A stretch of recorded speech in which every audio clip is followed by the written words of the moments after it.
Alright, if you guys are new to the channel, please leave a like, comment, subscribe, hit that notification icon so you know when I'm uploading and streaming. And we are going to try to finish Lake of Voices, get that done with. So that's this be part 2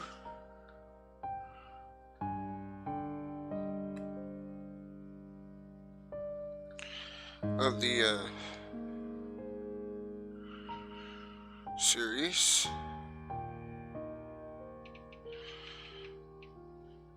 Lake of Voices, part 2. Add all the air stuff to it later.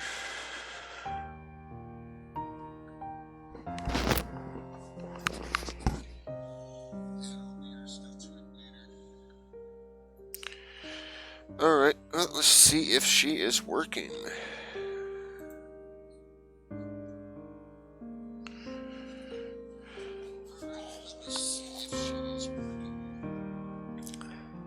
It is, okay. If I don't spare just record in window. So it is, okay.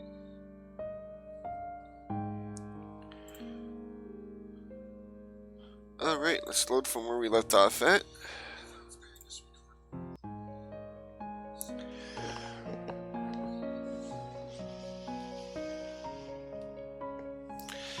The prowlers wriggle somehow, their skin moving more slowly than it should, sliding across their skeletons. They laugh.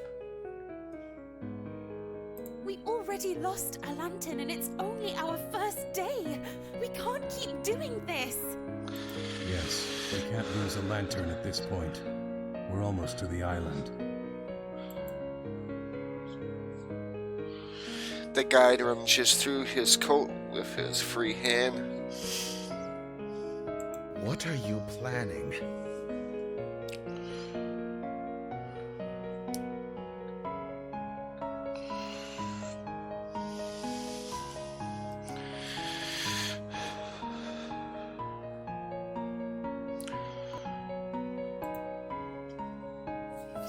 Bill Mills' tone is borderline threatening, but the guide ignores him. Ooh. He pulls out a small pouch, then opens the latch on his lantern. Are you going to throw that at them? What if the bridge sets on fire?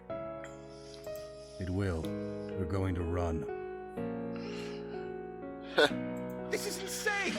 These bridges are hellish enough without them also being on fire.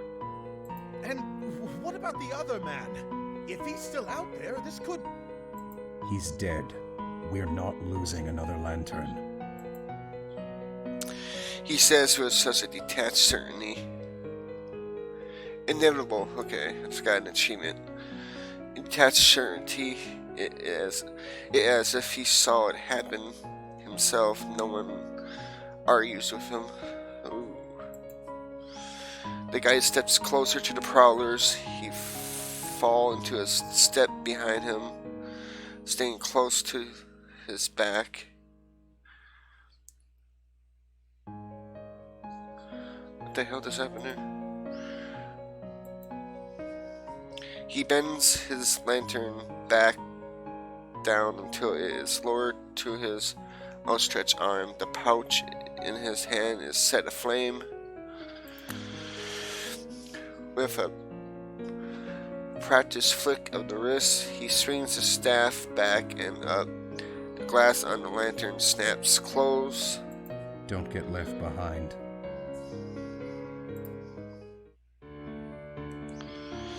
He takes 3 quick steps, then loses the pouch.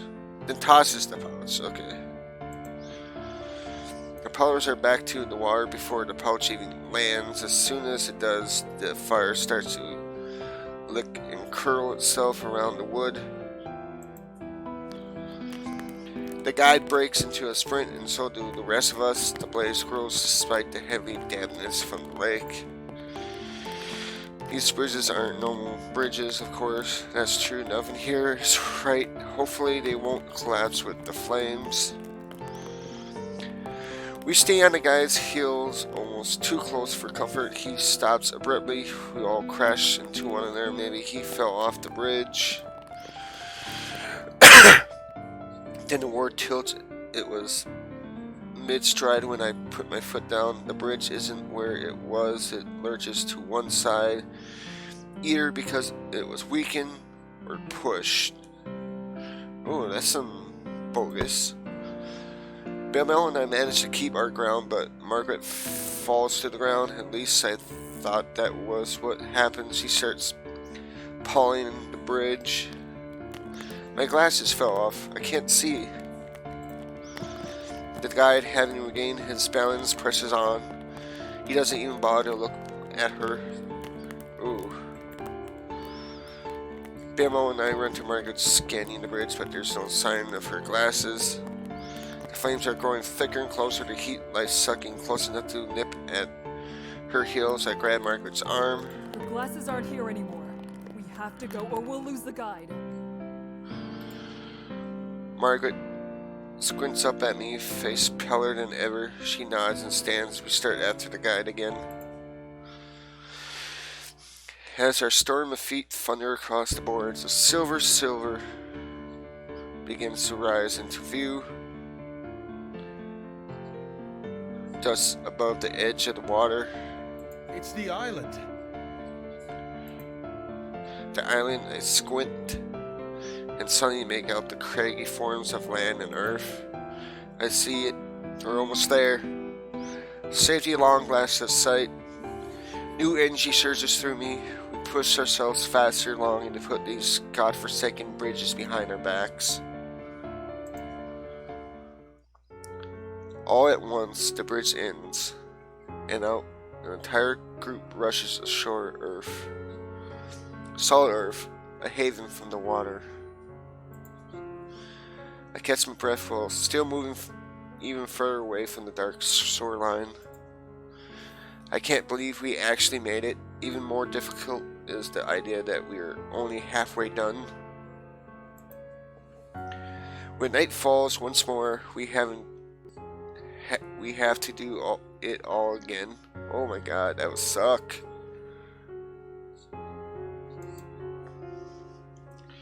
Heavy arms falls across my shoulders and I strain to see PeoPle smiling warily at me. Good work out there.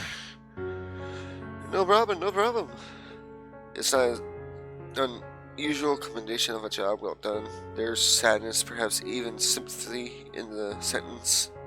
It ends flatly. Usually PeoPle comfort and good nature gives me at least the urge to smile, but right now it feels like a hollow victory.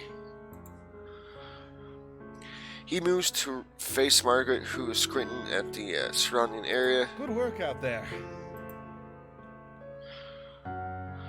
This thing is more energetic. He's not willing enough to show a lack of confidence in front of her. Margaret smiles slightly. Ooh, that was a good one. Alright, hold on.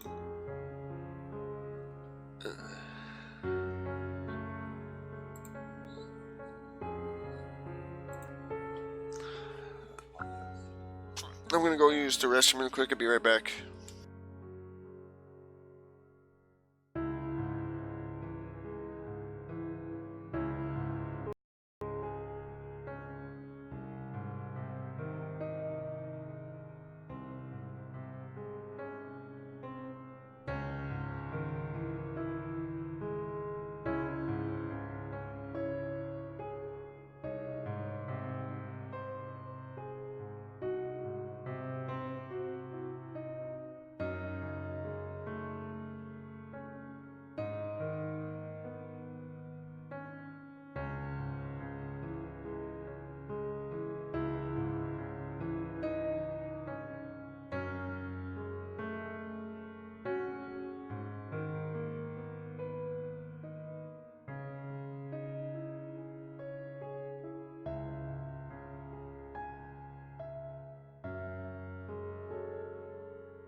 Alright, I am back. Yeah, I read that. How are you doing without your glasses? Oh, I'll manage. I have to, after all. I'm not completely blind, thankfully, so I can muddle my way through. There isn't anything much to see out on those bridges.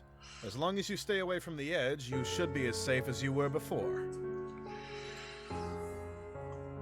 At least we hope. We don't know if that's true or not.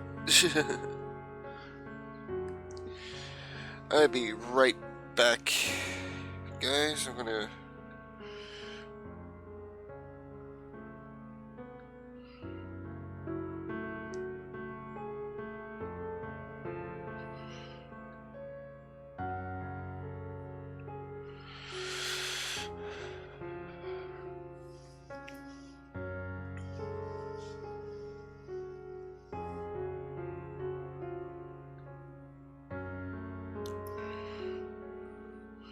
live streaming Lake of Voices Part 2 now.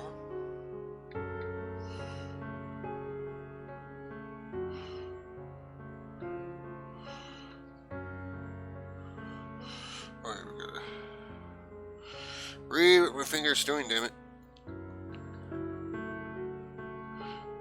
Paste. Select all. Copy. And for some of you that don't know, my birthday is on May 30th. I'll be turning 33 this year. I know, I'm old. Some of you know how old I am, some of you don't know how old I am. Okay, the tweet. Alright. Now I gotta go to Facebook.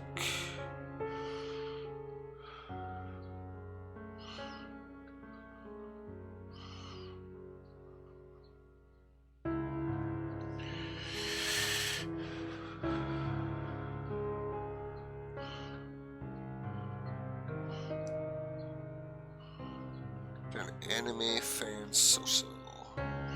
Let my biggest fan base know that I'm streaming right now. If it loads, thank you.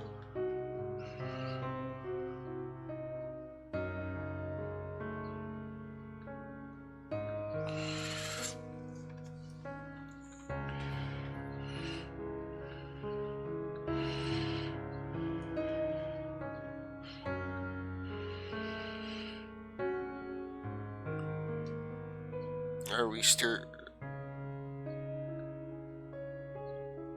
Hopefully we're still live. And it didn't crash.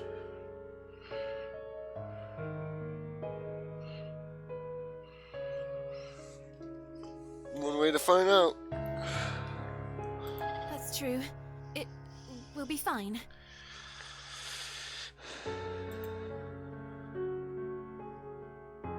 And then the guide is there. He moves so smoothly that his steps on the soft sand are nearly silent, and his dusky clothes blend with the thinning of the night. The sun will rise soon. The fire on the bridge is the only reason this island isn't overrun with prowlers right now. However, they could still pose a threat. Is that why you decided to set the bridges on fire? To make the island safer? The guy looks at Margaret for what I suddenly realize might be only the second or third time all night. Setting the bridges alight isn't an uncommon strategy. It has many uses. He walks away, Margaret frowning at his retreating form. Come. The guy takes us to an area a bit further inland, but not too far from the water. Trees partially obscure our location. There's enough room to watch the coast and cast prowlers start to emerge from the water. Essentially, it's a place where an ambush would be hard. If any of you see anything at all, speak up. We don't want them to sneak up on us. Almost automatically, each member of the group turns to a different direction. For a brief second, I feel a flicker of pride. This night may have been awash with misery, but we're still here for each other. As the sky continues to fade from pale purple to mutated blue, the water stays silent. For the first time, nothing happens. It is a miracle. Suddenly, my chest is lighter and the air is fresher. First prick of light appears over the horizon, stinging my eyes after such a long journey through darkness. A sound catches my attention. I move my focus toward its direction. The guide is opening the latch on his lantern again. He gently, almost respectfully, blows out the light. We no longer have to worry about the Nixie. It is over for today. I'm almost unable to keep tears of relief from pouring out of those words. We made it through the night. We survived.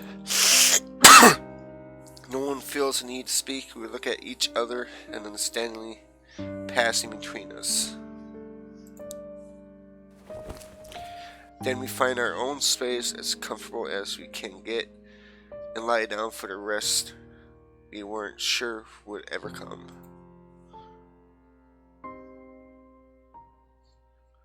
Are you sure that's a safe thing to do? I got a funny feeling it's not a safe thing to do, but... My eyes slowly blink open, readjusted to brightness, what little there is. The sun is obscured by thick layers of fog, making it impossible to estimate the time of day. I prop my elbows and push myself up. The ground is hard and rocky, but that isn't the only reason I'm eager to get on my feet.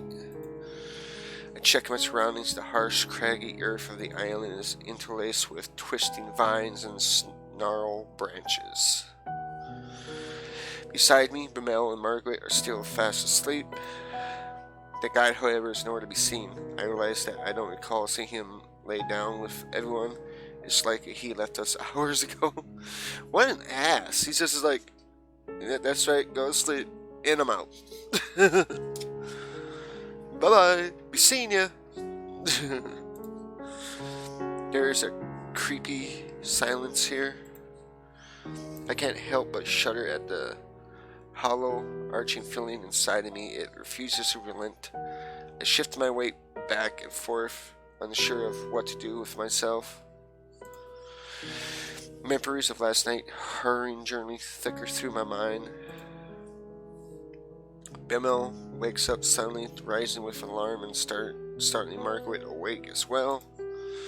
My mouth opens, then shuts after a moment of fumbling. A word finally escapes. Hello. Howdy. Bemel gives me a gentle smile and makes his way over to me. Margaret follows suit. Morning. Is it even morning anymore?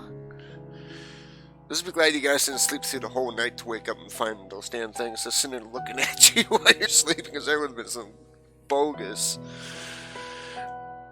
stuff right there. Margaret tries to speak lightheartedly, however, it doesn't do much to improve the mood. A pocket of quiet descends over us. We should eat something soon. Margaret, do you have enough supplies? Yes, I think I'll be alright with what I have. That's a relief. The two of us have plenty of rations, though, so if you need anything, you can always ask. Margaret sighs and presses her fingers to her temples, acting as if she's fed up with us. You know, the two of you need to stop looking out for everyone else so much. Sorry, runs with the job. Bemo wrenches at the statement without vocalizing what's on his mind. Okay, I gotta blow my nose.